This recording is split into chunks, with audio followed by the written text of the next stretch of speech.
Wah, oke, oke. 2 miliar. Iya, Nah jadi ini kalau boleh cerita ya, dulu tahun lalu itu kita maksimalnya 3 miliar sebetulnya.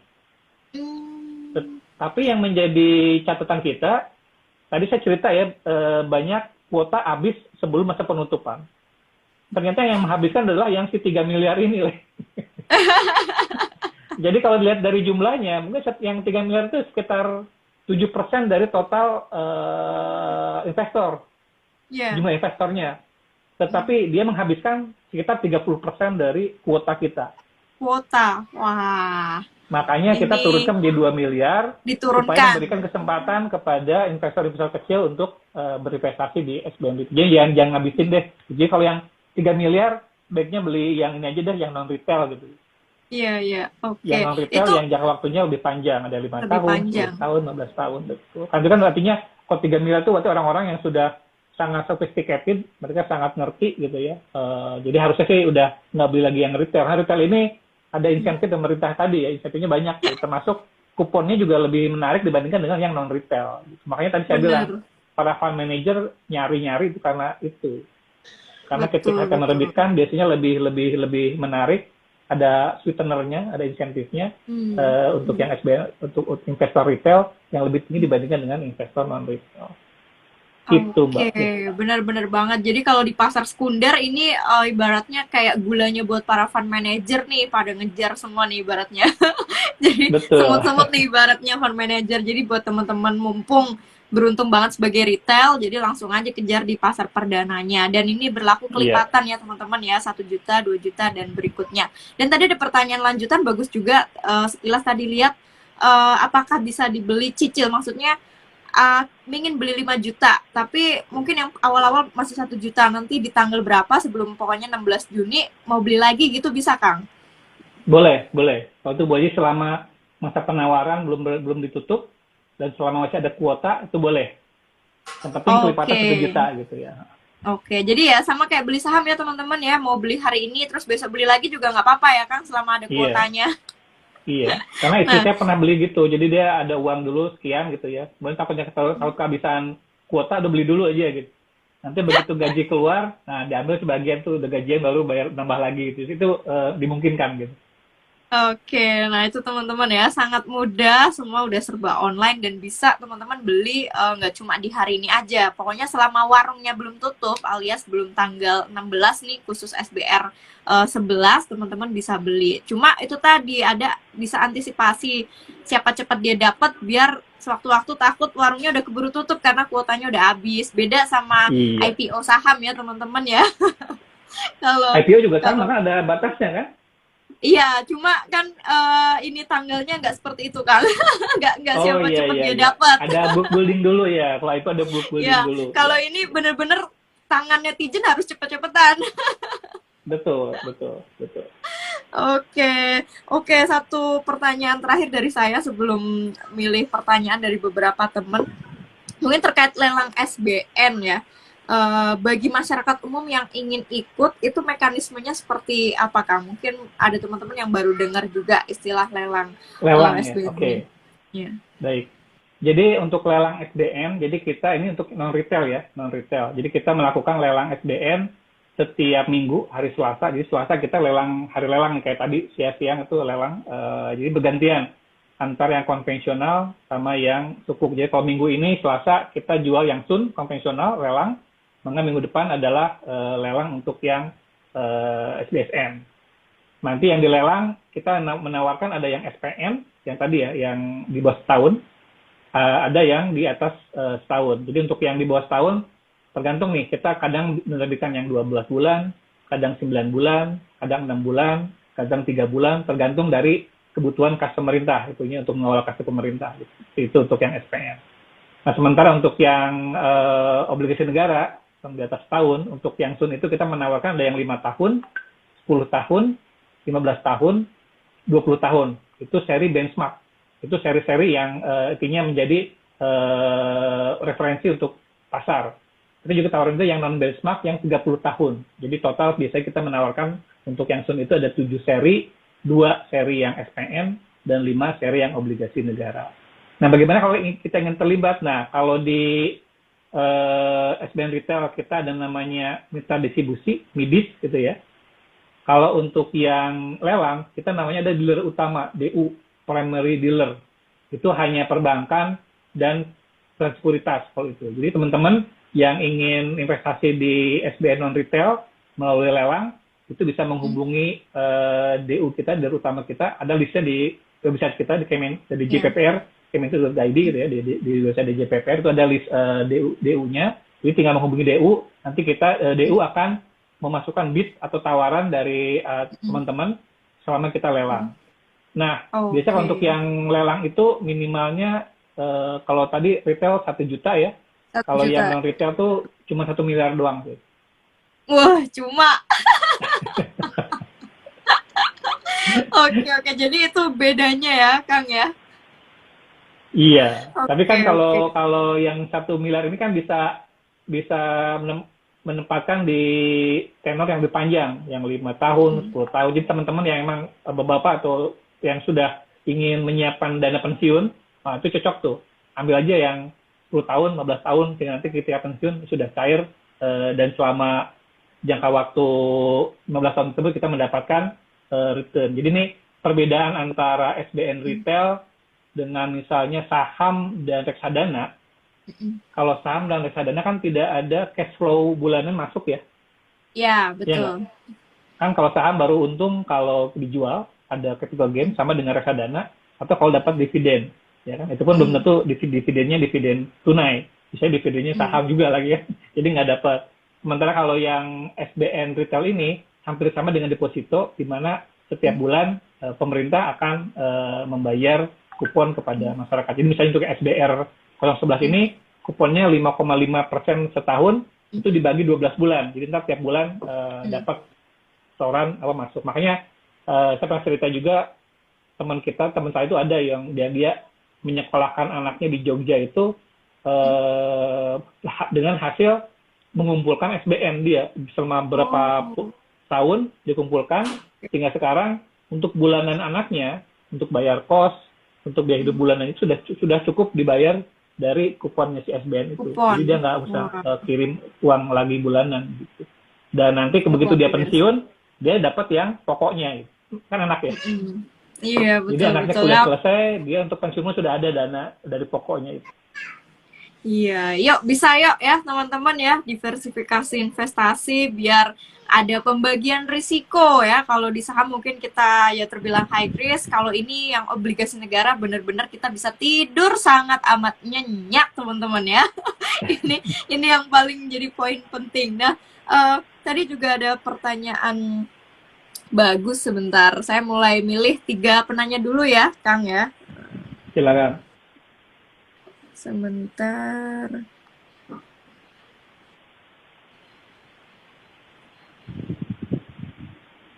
Ada pertanyaan dari Mas Yudi. Tenor 1 tahun bisa dijual sebagian. Apakah cukup liquid? Oke. Jadi kalau yang tenor setahun, mana nih? Ini untuk yang ini, untuk apa nih? Untuk yang non retail atau yang retail ya? Untuk yang retail mungkin ya. Kalau yang retail itu kan yang ori ya, yang tradable ya, yang tradable atau yang baik ori ataupun suk retail. Sejauh ini tadi saya bilang lebih banyak yang nyari daripada yang menjual. Jadi kalau misalnya teman-teman akan menjual, nanti tinggal menghubungi mitra distribusi yang tempat Anda menjual. Nanti mitra distribusi itu yang akan membantu menjualkan, karena biasanya sudah ada standby bayarnya tuh yang nunggu tuh. Jadi biasanya sih tidak lama kan prosesnya gitu ya. Jadi 1 juta pun bisa dijual. Gitu. Nah, jadi nggak masalah sejauh ini. Karena minimal kan tadi per unit 1 juta gitu. Kalau 1 juta, 2 juta bisa dijual. Tapi kalau yang mau jualnya saya menjualnya 0,5 juta itu nggak bisa. Karena per unit 1 juta per unit. Oke ya, sesuai dengan minimal pembeliannya juga ya Kang ya. Betul. Oke, nah, teman-teman mengingatkan ya, jangan lupa ikutan giveaway nih ya, door prize dari Kang Denny langsung nih, top up GoPay masing-masing 100.000 untuk 3 orang pemenang dengan menceritakan apa yang kamu tahu tentang obligasi negara apapun, khususnya untuk mungkin SBR 011 malam hari ini yang kita ngobrolin ya. Tag Kang Denny dan juga DJPPR Kemenkyu. Plus follow juga ya teman-teman ya, biar ilmunya juga nambah, nggak cuma tentang saham doang. Tadi ada pertanyaan bagus nih Kang. Kalau misal peserta meninggal dunia, maksudnya kita sebagai investornya, bagaimana proses ke ahli warisnya? Iya. Jadi kalau ini untuk yang non ini kalau yang tradable untuk ori kan gampang ya karena tinggal nanti mengurus masalah apa kepemilikannya biasa sama lah seperti ngurus yang ahli waris ya. Jadi bisa dipindahkan ke mana ke ahli warisnya.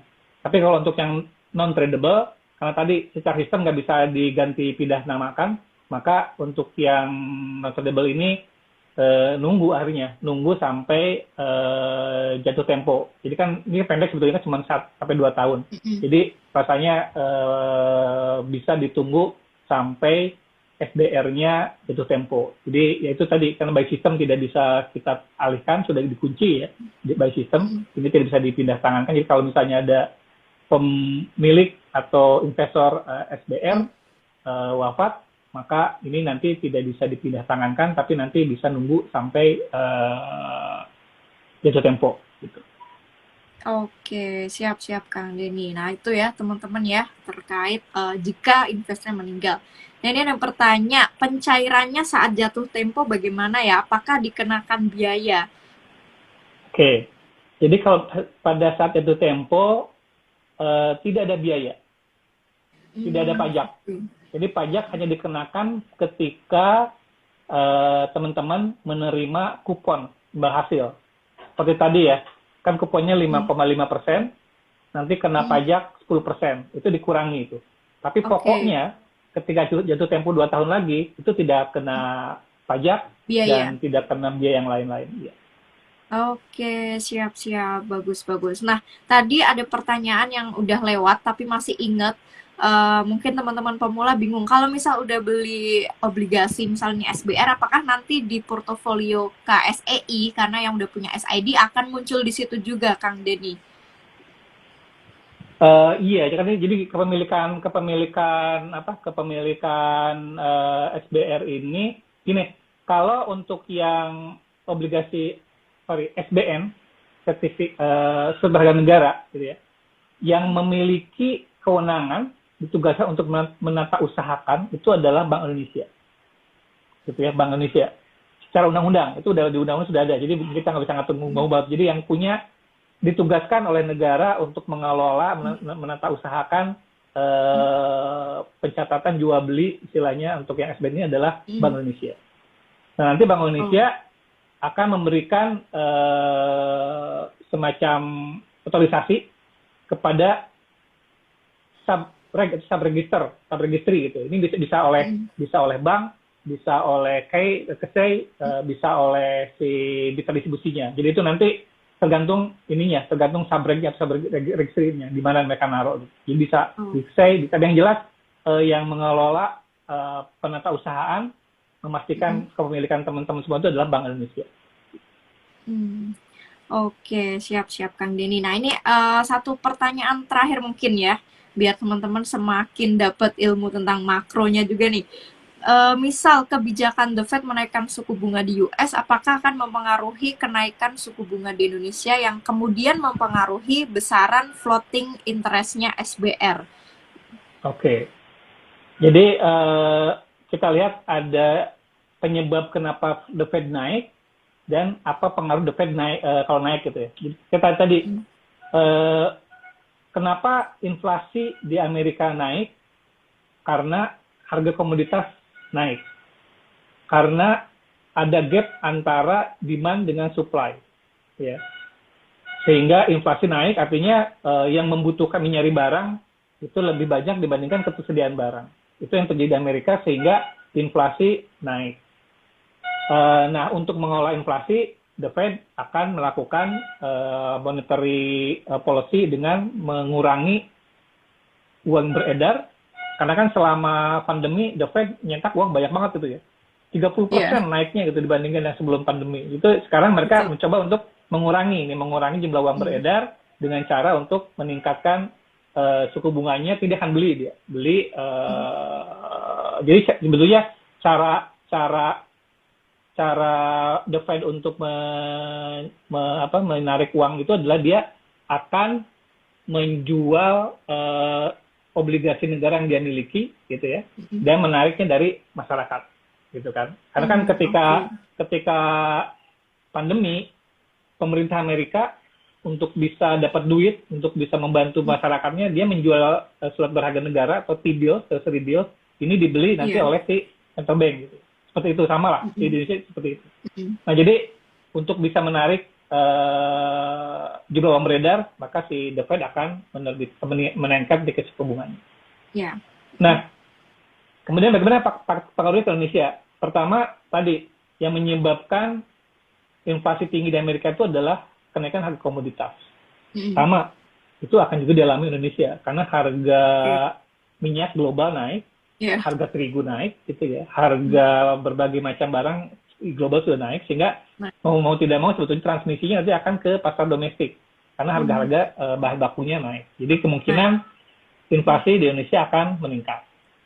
Sehingga kan untungnya di Indonesia kita punya APBN nih sebagai shock absorber. Kita menahan, jangan dulu langsung naik. Makanya kita lihat seperti Pertalite ya, BBM kan nggak langsung naik sesuai dengan kenaikan di luar. Karena kenapa? Pemerintah kasih subsidi. Termasuk subsidi untuk listrik, subsidi untuk LPG. Itu LPG besar loh, LPG itu. Tahu nggak teman-teman? Yang namanya LPG melon itu 1 liternya itu di subsidi 10.000. Jadi 1 botol melon itu, Anda dapat subsidi APBN sekitar 30 ribuan. Gede ya subsidinya. Nah itu, jadi ketika harga-harga naik, maka ini akan menekan inflasi di tanah air. Kedua, tadi karena suku bunga The Fed naik, maka dolar menjadi menarik dong, ya nggak? Iya. Orang lebih menarik naruh di dolar. Nah makanya orang akan membandingkan nih, daripada saya naruh uang di rupiah di Indonesia, investor asing akhirnya apa? Mereka mending keluar, akhirnya capital outflow, kita jual sahamnya di Indonesia atau jual SDN-nya di Indonesia, duitnya dipakai untuk beli berharga di Amerika yang menarik sekarang. Akibatnya apa? Ini ada tekanan kepada nilai tukar. Kalau dibiarkan nilai tukar kita menjadi tertekan, bisa turun. Makanya untuk Bank Indonesia nantinya dalam rangka untuk menjaga inflasi, gitu ya, supaya tidak naik lagi, dalam rangka untuk membuat nilai tukarnya juga tetap menarik, tidak turun drastis, tidak terdevaluasi, gitu ya, semakin turun, maka ada kemungkinan dalam 2 tahun ke depan Bank Indonesia akan meningkatkan tingkat suku bunga acuan. Mengenai kapannya, berapa besarnya, itu hanya BI yang tahu, kita nggak tahu. Itu yang namanya analisis fundamental level ekonomis, yang tadi ada tanya, emang untuk beli obligasi nggak ada analisis fundamentalnya? Ada, tapi itu makro, kita lihat. Beda dengan saham. Kalau saham itu yang dilihat inflasi jangka pendek ya. Tapi kalau obligasi, orang bisa melihat growth jangka panjang. Jangka panjang. Economic growth yang menjadi perhatian mereka. Semakin negara menunjukkan economic growth akan maju, maka semakin laku itu obligasi negara. Tapi kalau inflasi, lebih banyak terpengaruh itu ke saham.